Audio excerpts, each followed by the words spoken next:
Buenos días, hermanos. Dios les bendiga ricamente. Que bueno estar con ustedes una vez más, haciendo nuestro estudio. Espero que hayan aprovechado el anterior. Estamos hoy terminando Filipenses 3:12 hasta el 4:1. Ya lo habíamos leído las semanas pasadas, pero lo vamos a volver a leer. Filipenses 3:12 hasta el 4:1. Estamos ya llegando al final del libro de Filipenses. Espero que estén aprovechando al máximo todas estas cosas, que sea de bendición para todos. Como siempre digo, tomen todo lo bueno, el Señor los ha mandado. Algo que no les gustó, deséchenlo porque es mío. Y hago así en facilidad. Igual con la grabación, por cierto, y Guillermo Jonathan me ha hecho ciertas ideas sobre la grabación que a veces no salen tan bien. Como les dije hace un tiempo atrás, estoy grabando solo ahora, en la casa con el equipo, pero solo. Y yo espero que, igual con la grabación, si algo bueno, chévere. Pero siempre Jonathan me está corrigiendo. Vamos a empezar hoy leyendo Filipenses capítulo 3, versos 12 hasta el 4:1. Oramos y tratamos de terminar este párrafo que ya la semana pasada comenzamos. Dice así la palabra del Señor. No es que lo haya conseguido todo o que ya sea perfecto. Sin embargo, sigo adelante esperando alcanzar aquello para lo cual Cristo Jesús me alcanzó a mí. Hermanos, no pienso que yo mismo lo haya logrado ya. Más bien, una cosa hago, olvidándome lo que queda atrás y esforzándome por alcanzar lo que está delante. Sigo avanzando hacia la meta para ganar el premio que Dios ofrece mediante su llamamiento celestial en Cristo Jesús. Así que escuchen, ustedes los perfectos. Todos debemos tener este modo de pensar, y si en algo piensan en forma diferente, Dios les hará ver esto también. En todo caso, vivamos de acuerdo con lo que ya hemos alcanzado. Hermanos, sigan todos mi ejemplo y fíjense en lo que se comportan conforme al modelo que les hemos dado. Como les he dicho a menudo, ahora lo repito hasta con lágrimas. Muchos se comportan como enemigos de la cruz de Cristo. Su destino es la destrucción. Adoran al Dios de sus propios deseos y se enorgullecen de lo que es su vergüenza. Solo piensan en lo terrenal. En cambio, nosotros somos ciudadanos del cielo, de donde anhelamos recibir al Salvador, el Señor Jesucristo. Él transformará nuestro cuerpo miserable para que sea como su cuerpo glorioso mediante el poder con que somete a sí mismo todas las cosas. Por lo tanto, queridos hermanos míos, a quienes amo y extraño mucho, ustedes que son mi alegría y una corona, manténganse así firmes en el Señor. Así es la palabra del Señor. Padre, qué bueno poder estar otra vez juntos compartiendo con nuestros hermanos a través de este medio. Te pido que lo uses de la mejor manera, Señor, de tu palabra, que ha sido leída y va a tratar de ser explicada, y que sea tu Espíritu Santo, Señor, que dirija estas cosas, que no seamos nosotros, que sea tu Espíritu que comunique todas estas verdades. Padre, guárdanos en tu verdad, tu palabra es la verdad, Señor. Permítenos ser constantemente una y otra vez fieles a tu palabra, y que todo lo que hagamos sea para tu honra y tu gloria. Te pido por cada hermano o hermana que está viendo esta transmisión, este video, que tú, Señor, proveas para ellos de acuerdo a tus riquezas en gloria. Todas las necesidades espirituales y materiales que tú tienes para nosotros. Y sabemos, Señor, que tú lo vas a hacer, porque has comenzado una obra perfecta en nosotros y la vas a terminar, como Filipenses dice, hasta el día de tu venida. Gracias por este rato. En Cristo Jesús lo pedimos. Amén y amén. Permíteme guardar el celular, que después me hace ruido aquí y tengo problemas con él. Ya está guardado. Bien, aquí vemos otra vez a Pablo tratando de conectar estos pasajes y recordándonos las dos advertencias que ya nos ha hecho desde que lo estamos estudiando, ¿verdad? Les dice, cuidado con creer que podemos llegar a ser espiritualmente perfectos antes de que Cristo vuelva. Esta es una enseñanza que ha complicado bastante la vida de mucha gente. No vamos a ser perfectos, ni espiritual ni físicamente menos, antes de que Cristo vuelva. Y cuidado con los efectos que provoca esto si permitimos que esta idea se cuele entre nuestros grupos, nuestra iglesia. Ya estábamos viendo el pasaje que ofrece Pablo una respuesta, un antídoto para protegernos de estas cosas, de estos dos problemas que ya nombré, ¿verdad? El creernos y cuidado con esto entre. Y es que los creyentes deben entender constantemente que Dios quiere que su pueblo sí se diferencie del resto del mundo, especialmente su conducta, y además que Dios acabará con el pecado y con el sufrimiento y todo lo demás solo y solo cuando Cristo venga. Y esto lo debemos entender muy claramente y no caer en ese error. Dios iba a acabar con el pecado, Dios va a acabar con toda situación difícil solo y cuando Cristo venga únicamente.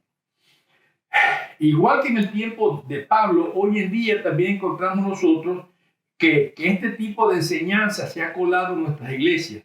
Sí, el mundo es un lugar cambiante, un lugar impredecible, un lugar que se corrompe y la gente a veces trata de manipular estas cosas. Aún, repito, en el tiempo de Pablo y también en nuestro, ¿verdad? Antes se usaba mucho la astrología o la magia para hablar de estas cosas y como una alternativa para evitar o controlar estas cosas. Estas religiones orientales aún se han colado hoy en el mundo de nuestra propia iglesia. Inclusive, desde el libro de Corintios hasta el libro de Filipenses, muchos han caído en esta tentación de combinar elementos de estas religiones orientales con el evangelio. Elementos que lo que hacen es dañar al evangelio y, por supuesto, hacen fracasar cualquier cosa. A veces hablamos de la sanidad del Espíritu Santo o las lenguas, que podría convertirse quizás en una señal como de superioridad. Si yo hago esto, soy superior, me he elevado en un nivel más superior que otro. Y estas enseñanzas han entrado en nuestros grupos lamentablemente. Otra gente dice que si el cuerpo pertenece al mundo corruptible, entonces sería fácil prácticamente rechazar cualquier placer legítimo corporal. Y por eso, por ejemplo, en Corintios Pablo tuvo que lidiar porque alguna gente estaba tratando de evitar aún el sexo dentro del matrimonio, donde es el marco legítimo donde Dios permite o acepta este tipo de cosas. Si ustedes pueden buscar, y lo voy a hacer con lentitud para que la hermana Gladys anote, 1 Corintios 7, 1 al 11, ustedes verán ahí cómo Pablo está hablando de este tema entre las mujeres, ¿verdad? Y los hombres en los matrimonios. Pero ahora, a los asuntos que me planteé por escrito, es mejor no tener relaciones sexuales, decía Pablo. Pero en vista de tanta inmoralidad, que cada hombre debe tener su propia esposa y cada mujer su propio esposo. El hombre debe cumplir su deber conyugal con su esposa e igualmente la mujer con su esposo. La mujer ya no tiene derechos sobre su propio cuerpo, sino su esposo. Tampoco el hombre tiene derechos sobre su propio cuerpo, sino la esposa. No se nieguen el uno al otro, a no ser por común acuerdo y solo por un tiempo para dedicarse a la oración. No tarden en volver a unirse nuevamente y de lo contrario pueden caer en la tentación de Satanás por falta de dominio propio. Pablo no niega la relación sexual dentro del matrimonio, al contrario, la UPA o la llama a que debe realizarse. Algunos también decían, porque hay cambios en todas estas cosas, que bueno, si el cuerpo es natural y se va a perder, entonces podemos satisfacer cualquier apetito del cuerpo sin ninguna restricción.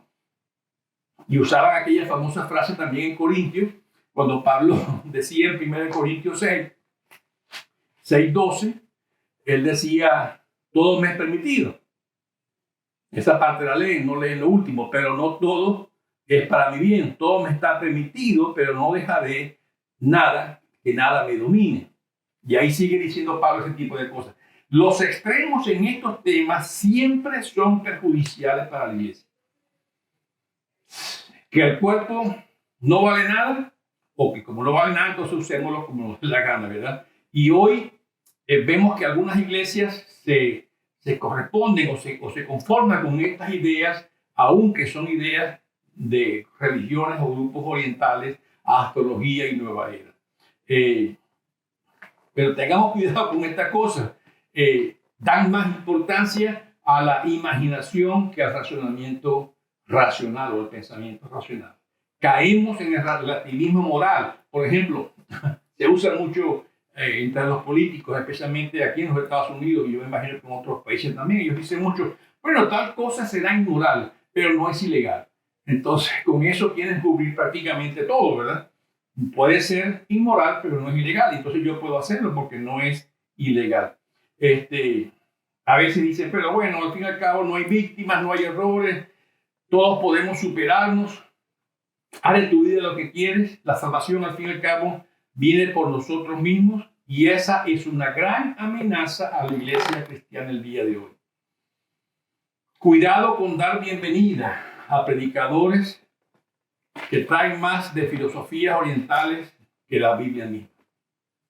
Quizás algunos otros más conservadores afirman que los creyentes maduros no se enferman, por ejemplo, o tienen prosperidad económica porque han vencido el pecado. Son enseñanzas que no son bíblicas, no son de Pablo, por lo tanto, no son cristianas. O algunos dicen, si sigues las leyes de la prosperidad, estoy seguro que vas a alcanzar un bienestar físico, una libertad financiera total.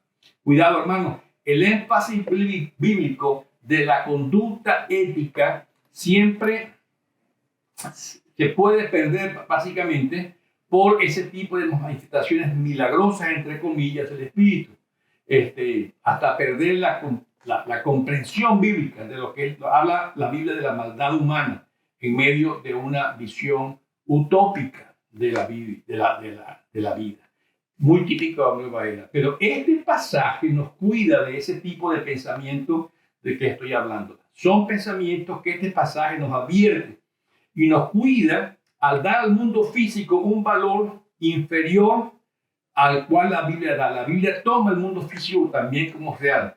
Cuando no se pone énfasis en la naturaleza caída del hombre, como lo pone la Biblia y como Pablo también lo usa en este pasaje.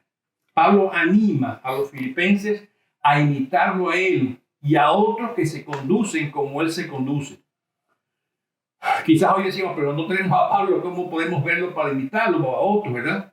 Pero recuerden, tenemos las cartas de Pablo y tenemos también un reflejo de su conducta. Por eso él lo dijo, desde allá de Corintios lo ha dicho, ¿verdad? Imiten a mí porque yo imito a Cristo. Y así dice claramente cómo me comporto en Cristo Jesús. Si ustedes van conmigo a 1 Corintios capítulo 4, verso 16, van a ver un pasaje interesante. 1 Corintios capítulo 4, versos 16 y 17. Lo leo para ustedes. Por tanto, les ruego que sigan mi ejemplo. Con este propósito les envío a Timoteo, mi amado fiel hijo en el Señor. Él les recordará mi manera de comportarme en Cristo Jesús, como enseño por todas partes y en todas las iglesias. Pablo, siguiendo a Cristo, pone ejemplo también a Timoteo, siguiendo el mismo ejemplo. Y Pablo lo dice muy claramente. ¿Cómo me comporto en Cristo Jesús? Él sabe que su comportamiento cristiano no es de él. Sabe y reconoce de Cristo Jesús. Y ya lo ha definido en pasajes anteriores, ¿verdad? Ya lo vimos en Filipenses, el mismo capítulo 2, versos 5 al 11, donde él realmente explica cuál es el sentir. Imítenme a mí como yo imito a Cristo, porque el sentir de Cristo o el comportamiento de Cristo ya lo había definido ahí en Filipenses capítulo 2, versos 5 al 11, donde él dice, la actitud de ustedes debe ser como la de Cristo Jesús. Pablo no se está poniendo a él como un ejemplo, se está poniendo a él como un ejemplo del modelo original que es Cristo. Y al fin y al cabo siempre lo hace el énfasis.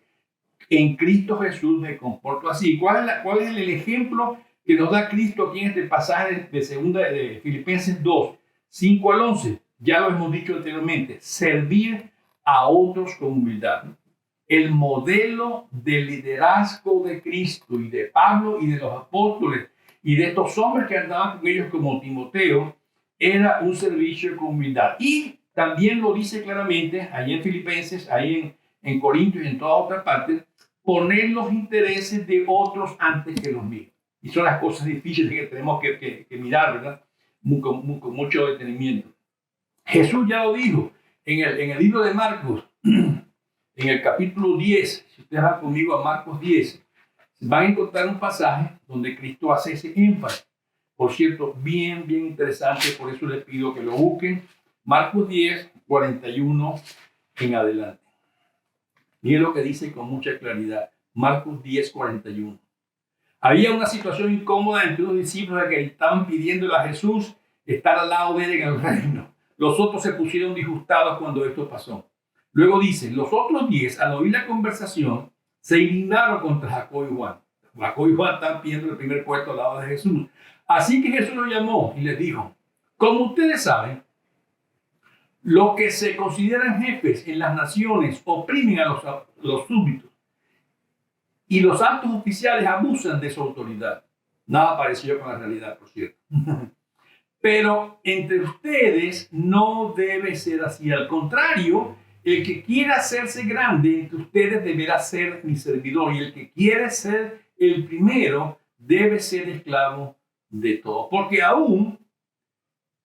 ni aún el Hijo del Hombre vino para que le sirva, sino para servir y para dar su vida en rescate por muchos.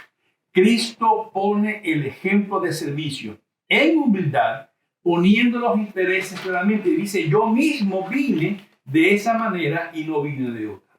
Pablo dice lo que dice Jesús, mi ejemplo de servicio y humildad, sin necesariamente sacar la foto y ponerla en Facebook, que me vean haciendo lo que yo hago, ¿verdad? Porque es muy común, y digo Facebook porque es muy común, hay otras redes por ahí que yo no las uso, por cierto, no porque no quiero usarlas, sino porque no lo sé hacer, como Facebook, como Instagram y otras cosas así, se lo dejo a los más jóvenes. Pero dice Pablo, ser siervo como Cristo vino a servir. No como el mundo me da el ejemplo que los siervos actúan. Ya ahí en Marcos, Cristo da la descripción de cómo actúan los líderes en este tiempo. Por eso Pablo enseña que ese pacto de Sinaí, allá con Moisés, con Abraham, Moisés y el resto, ¿verdad? Ya no es la ética guía para los cristianos. Ya no nos legitimiza en nada.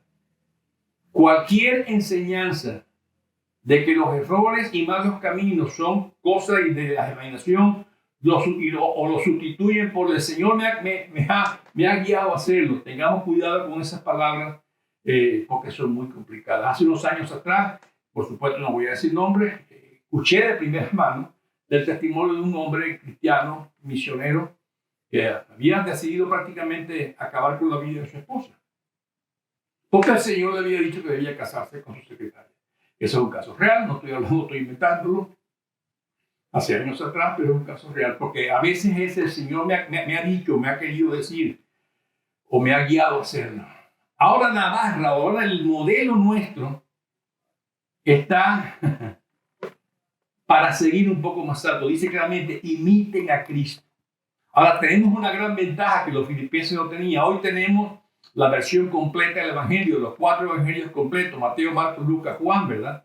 Y ahí están las claves para interpretar las ramificaciones éticas de la vida. Y luego tenemos el libro de los hechos históricos, luego tenemos las cartas de Pablo y las cartas de Pedro y de otros apóstoles también, que nos ayudan a entender esas ramificaciones éticas de la vida y las instrucciones que Jesús nos dejó, aún hasta el Apocalipsis. El nuevo pacto que nos narra los 4 evangelios, los libros históricos y las cartas de Pablo, es una guía ética clara para lo que el Señor quiere dejarnos a los siervos que queramos seguir. La diferencia entre el antiguo pacto, aquel hecho con el pueblo de Israel allá, desde Abraham, Moisés y todos ellos, ¿verdad? No es que el antiguo pacto está dominado por las obras y el nuevo por la gracia. Ambos pactos tienen una misma base de fe y de gracia. Solo que ambos también demandan las buenas obras, no para lograr la salvación, sino como un reflejo de la santidad que debería caracterizar al pueblo de Dios. Espero que quede esto claro. Ambos pactos, el antiguo pacto de Israel y el pacto nuevo que el Señor Jesús nos trajo, no son distintos en su base. Su base siempre es la fe y su base siempre es la gracia. Aceptamos la gracia por fe y aún esa fe que ponemos viene de Dios. Y las obras son un producto de esa santificación o el camino de santidad que Dios quiere que caminemos en él. Son productos que demuestran que soy salvo, no que me lleva a la santidad. Pero Pablo también hace otro énfasis. Quiere que los filipenses pongan y mantengan su mirada en algo más allá del día de hoy. Dice, mantengan su mirada en el día final. Porque va a haber un día, ya lo leímos aquí donde estamos leyendo del 3:12 en adelante, va a haber un día cuando Cristo sí va a transformar entonces nuestros cuerpos en cuerpos gloriosos, como su propio cuerpo. Aún esperamos ese día. No ha llegado. Somos salvos, como Pablo lo ha enseñado, pero aún no hemos llegado a ese día donde será algo total, porque mi cuerpo terrenal pecaminoso entonces será transformado. Por eso no debemos descansar en logros del pasado. Pablo nos llama a proseguir adelante a ese momento clave, a ese momento final de la carrera.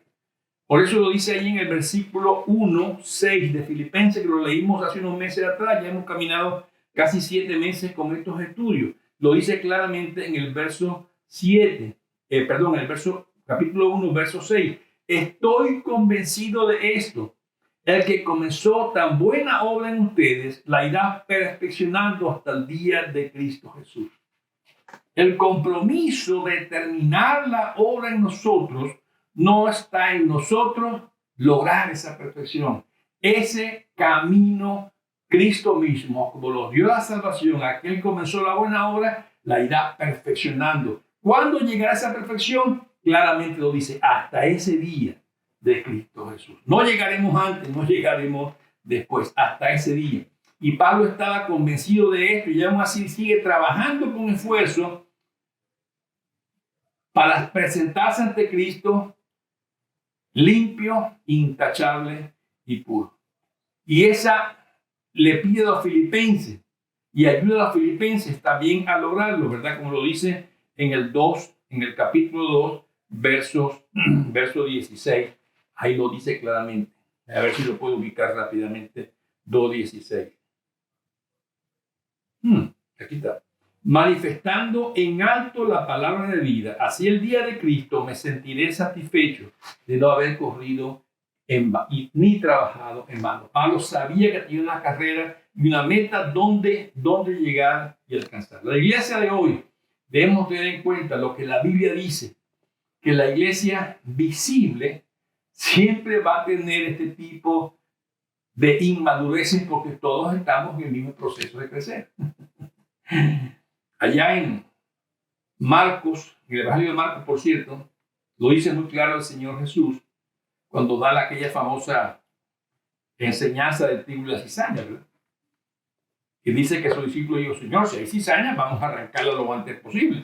Y el Señor le dice, cuidado, solo Dios y sus ángeles van a saber quién es quién en ese caso, ¿verdad? Y ellos los van a separar. Es una advertencia para todos nosotros.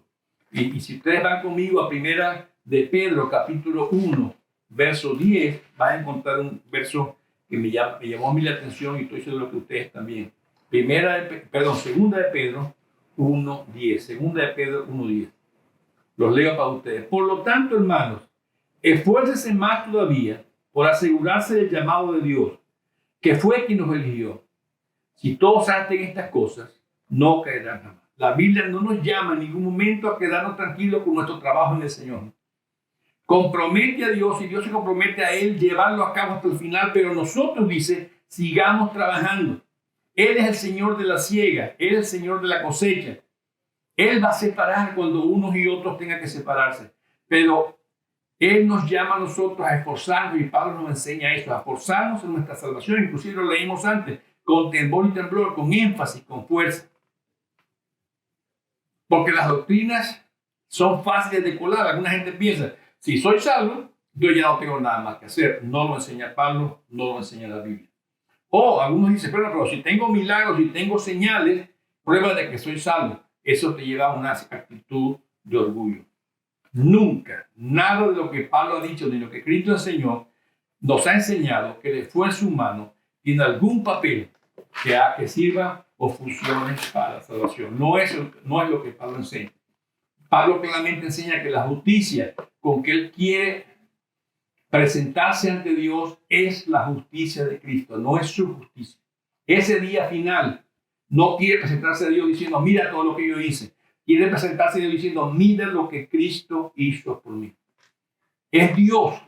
Y esa justicia se obtiene claramente, lo leímos, por la fe en Cristo Jesús. Y Pablo lo aclara una y otra vez. Y por partida doble, 8 al 11 lo leímos ya desde la clase pasada. Habla de esos duros esfuerzos por alcanzar cómo se ha descrito él, ¿verdad? Y explica que él lo va a alcanzar porque ya Cristo lo alcanzó a él primero. Si Cristo no encuentra a Pablo en el camino de Damasco, él seguiría siendo el mismo fariseo hipócrita, perseguidor de la iglesia, que llevaba a la gente a la cárcel y a la muerte. Lo hace para ganar la salvación y no por caminar en ella. Y esto implica que está haciendo un esfuerzo en sí mismo. Pero Pablo, los apóstoles escritos jamás enseñaron eso. Además, explica que esos esfuerzos que él hizo para lograr lo que había dicho son un premio de Dios que ofrece mediante el llamamiento celestial que es en Cristo Jesús. Lo dice el versículo 14 que acabamos de leer. Es lo que se conoce en la doctrina fundamental como la doctrina del llamado de Dios irrevocable. El llamado de Dios es eficaz y el llamado de Dios es irrevocable. No se va a perder nada de lo que Cristo ha salvado y lo que Dios ha salvado. Por eso afirma, Dios lo va a hacer. Lo hace ahí en el versículo 6 que ya leímos, 1:6, lo dice, aquel que comenzó la buena obra. ¿Y quién comenzó la buena obra? Dios la comenzó en nosotros. No es un mérito propio, atribuido a él mismo. Y ya lo explicó en Efesios, cuando hemos leído en otras ocasiones. Los cristianos son llamados a esforzarse, a vivir una vida donde se esfuerzan en Cristo Jesús, porque Él lo va a seguir haciendo. Y Pablo está claro en esta cosa, que la justificación no se logra por el esfuerzo humano. La justificación es un regalo de Dios y no lo quiere presentar a Él de otra manera. No quiere apropiarse de eso como de Él. Dice claramente que es una respuesta a la fe y a la gracia de Dios en Cristo Jesús. Y sigue dando ideas, Pablo, para nosotros que son de mucha edificación y de mucha enseñanza. Cuando él dice, por ejemplo, olvide lo que queda atrás. No está diciendo que él se olvidó de su pecado, que él se olvidó de quién era. Recuerden, él era un perseguidor de la iglesia. No dice que es perfecto aún. Sí, dice Pablo claramente que él es el pecador y uno de los peores pecadores, lo dice un perseguidor de la iglesia. Si ustedes buscan conmigo en 2 Timoteo, capítulo 1, 12 en adelante, miren lo que dice Pablo. 1 Timoteo, perdón. Yo siempre estoy con 1 y 2 confundido. 1 Timoteo, capítulo 1, versos 12 al 17. Míralo conmigo. Doy gracias a quien me fortalece, Cristo Jesús nuestro Señor, que me consideró digno de confianza al ponerme en su servicio. Anteriormente yo era un blasfemo, un perseguidor y un insolente, pero Dios tuvo misericordia de mí, porque yo era un incrédulo y actuaba con ignorancia. Pero la gracia de nuestro Señor Jesucristo se derramó sobre mí con abundancia, junto con la fe y el amor que hay en Cristo Jesús. Este mensaje es digno de crédito y merece ser aceptado por todos, que Cristo Jesús vino al mundo a salvar a los pecadores, de los cuales yo soy el primero. Lo está diciendo Pablo en 1 Timoteo, capítulo 1, versos 12 hasta el 17. Ahí lo está diciendo Pablo claramente, ¿verdad? Es la misericordia de Dios que se recibe a través de Cristo Jesús lo que le da confianza a Pablo. No su trabajo, no su esfuerzo, no su seguridad. Es la confianza de que Dios está haciendo la obra. No descansa en el pasado, bueno o malo. Se esfuerza a ser hoy puro e irreprensible por lo que Dios está haciendo. Por eso ahí mismo en ese capítulo de Filipenses 3, 12 en adelante, no es que nos da una descripción del progreso moral que está haciendo Pablo, del esfuerzo para ser mejor. No, Pablo no habla de un libro de autoayuda o cómo mejoro mi vida. Pablo se esfuerza en ser fiel al llamado, no para ser salvo, sino se esfuerza en el llamado porque ya es salvo delante de Dios, sabiendo que él no correrá en vano esa carrera, porque ya llegó o fue o quiere alcanzar, para lo cual ya Cristo lo alcanzó. Y así es su vida a la luz de ese día final. Y Pablo quiere que pensemos de esa manera. Va a haber un día donde todo esto se va a hacer realidad y donde todos nos presentemos ante él como esa muestra, ¿verdad? ¿Pone Pablo su vida como ejemplo para nosotros porque él es perfecto? No. ¿Podemos esperar que nuestras iglesias sean perfectas? No, porque la iglesia está formada por personas o cristianos imperfectos que estamos trabajando hacia la perfección. No será nunca la primera vez que eso pase. Que nos va a costar desarrollo de paciencia, nos va a costar unos con otros, ¿verdad? Pero Dios es el que está comprometido a nuestra madurez como los hijos de él. La ventaja de todas estas cosas es que nosotros entendamos y pensamos que es Dios el que se ha comprometido a esto y que nosotros no debemos romper la unidad por estas cosas porque Dios está hablando de nosotros. ¿Cuántas veces nuestras iglesias no sufren de divisiones y problemas porque alguien hizo algo, porque alguien dijo algo? Claro que es así. Por supuesto que es así. No somos perfectos. Pablo dice, yo soy el primero de los pecadores. ¿Y qué más podríamos decir nosotros, verdad? Pero Pablo, el Señor, la Biblia nos llama a ser maduros en entender esas dos tensiones que hemos dicho en otras clases. Lo que Dios le ha hecho, pero no está completo aún. No porque mi salvación no está completa, sino porque mi santificación, recuerden, el pastor Mateo lo dice cada rato en la iglesia, no puede haber justificación sin que haya un proceso de santificación también en nuestra vida. Somos declarados santos delante de Dios, sí, pero en este mundo debemos caminar en esa santificación. Dios ha hecho y lo que hará Cristo Jesús. Debemos entonces esforzarnos por alcanzar ese objetivo final del llamado de Dios para sus hijos. Sé santo porque yo soy santo. En ningún momento, ni Cristo ni Pablo, lo digo una y otra vez, nos ha dicho, quédese tranquilo, que no importa lo que haga. Nunca lo ha hecho. Nos ha llamado a hacer un esfuerzo. No somos salvos por ese esfuerzo. Y eso debe quedar muy claro para nosotros, hermanos. Y he conversado con algunos cristianos últimamente que me discuten estas cosas y no las pueden aceptar. No porque yo soy perfecto voy a ser salvo. Pablo no enseña eso. La obra es de Dios. Él la hizo primero. Si no me creen a mí, vayan conmigo a 1 de Juan capítulo 4, verso 19. 1 de Juan capítulo 4, verso 19. Miren que es muy sencillo este versículo. Nosotros amamos a Dios porque Él nos amó primero. No amamos a Dios porque nos sale del corazón. No amamos a Dios porque somos buenos y queremos amar a Dios. No amamos a Dios porque me di cuenta que Dios es bueno para ser amado. Amo a Dios porque Él me amó primero. Y esa es mi seguridad. Y esa debe ser tu seguridad. No dependemos de nuestro esfuerzo. No dependemos de nuestras luchas. No dependemos de nuestros logros. Dependemos de que Dios nos amó primero. Y ese amor no permitirá que en ningún momento se caiga o se pierda lo que Él ya ha sentado en nosotros. Por eso cualquier esfuerzo que hagamos, cualquier trabajo que hagamos, no lo haremos para lograr algo. Lo haremos porque ya Cristo lo logró para nosotros. ¿Esto te da seguridad? A mí me da seguridad. Debe darnos seguridad de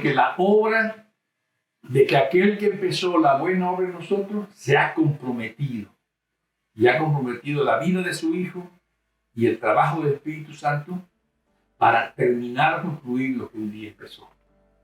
¿Cuándo lo va a terminar? Cuando estemos con Él en gloria. Mientras tanto, caminaremos con fallas y dificultades, pero caminaremos en ese desarrollo espiritual al que nos está llamando. No nos desanimemos así, pues, hermanos. No rompamos la unidad de nuestras iglesias por conflictos personales. Como dice el Señor, sirvamos con humildad a los otros, aún poniendo el interés de otros primero que mí. Eso es lo que enseña Cristo, eso es lo que enseña Pablo, y la exhortación para la iglesia en el día de hoy. Sirvamos con humildad, poniendo siempre los intereses de otros primero que nosotros. Dios les bendiga ricamente, Dios les guarde, siga bendiciendo sus vidas y continuaremos con el estudio de Filipenses que ya estamos prácticamente concluyendo. Gracias y hasta la próxima. Dios les bendiga.